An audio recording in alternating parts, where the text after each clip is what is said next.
Damn it, David. Why did you have to go? In March 2024, David Wenham declined to seek re-election, citing the fact that the American people didn't deserve him, and that he wanted to focus on his poetry.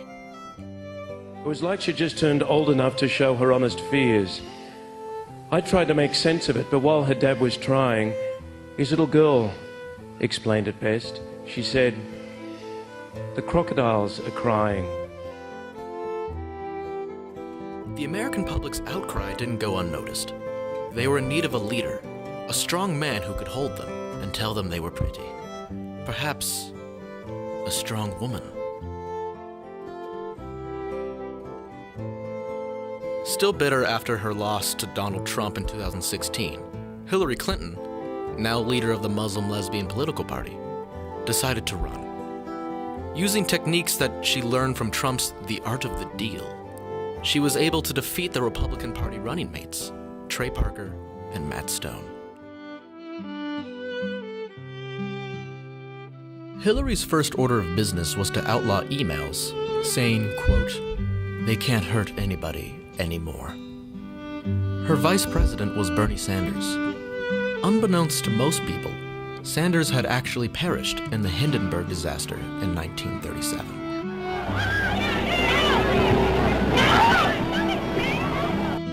All of his public appearances since then have been Larry David in disguise.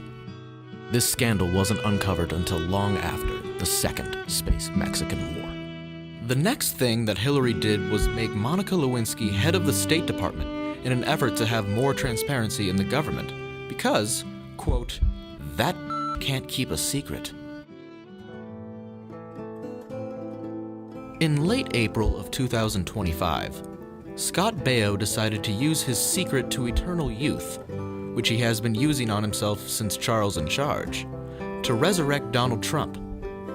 The secret was doing gluten-free yoga whilst drinking a Zima. When Trump awoke from his long slumber, he put on his Heelys and got back in that office. Once there, he sat in the Oval Office chair and waited for Hillary's return. There was one thing that Donald wasn't prepared for. When she entered, Trump finally noticed something about her. She had the body of a beautiful Dutch enchantress. Donald approached her, hand poised to grab, and Hillary noticed something too. Donald had the smolder of a young Paul Sorvino. They both realized that it was not hate that they felt for each other, but passion. Bill took the news pretty well, since he was dead.